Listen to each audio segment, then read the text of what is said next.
Apostasy of the spiritual from God humanly represented.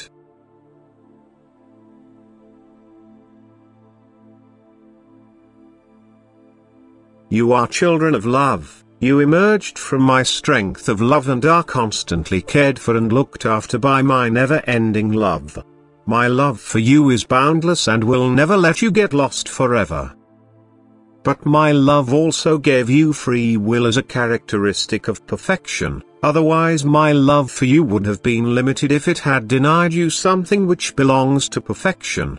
Only free will makes you divine beings who, having originated from me, also had to be like me. But at the same time free will made you beings with the right of self-determination who could now do and leave what they wanted of their own accord and affirm or deny their affiliation with me themselves. This free decision of will also had to be granted to people so that they could prove their perfection, which required unconditional connection to me. A perfectly created being had not yet reached the highest degree, for it first had to acquire it by remaining perfect of its own free will, wherever it was able to descend. The spiritual being's former apostasy from me can only be portrayed to you humans on earth in this way if you want to understand why the spiritual being fell, why it became sinful against me. It misused its free will and turned away from me because it thought itself so powerful and exalted that it did not believe itself to be dependent on my strength of love.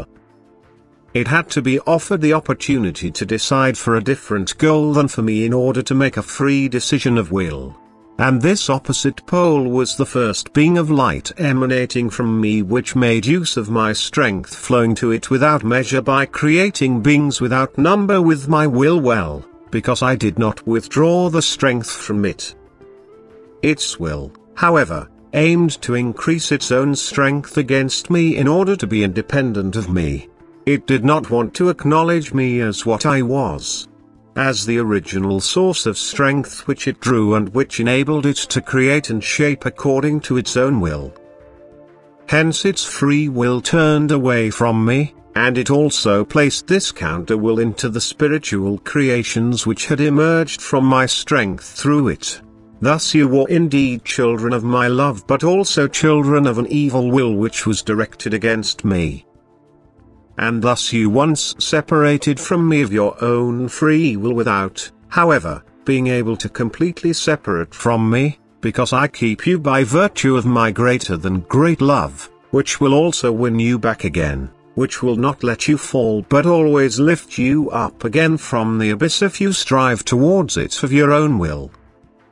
But my love has no end, and it wins you irrevocably.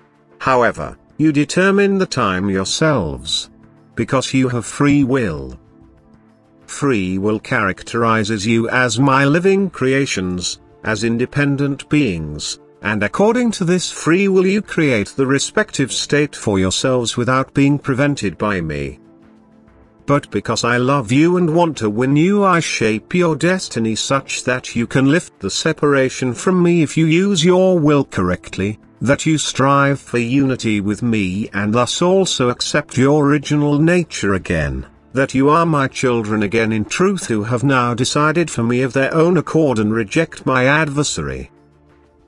But I also want to win him, and if eternities pass over it, he, too, was a child of my love, emerged from my elemental strength and endowed with all gifts which made him a perfect being.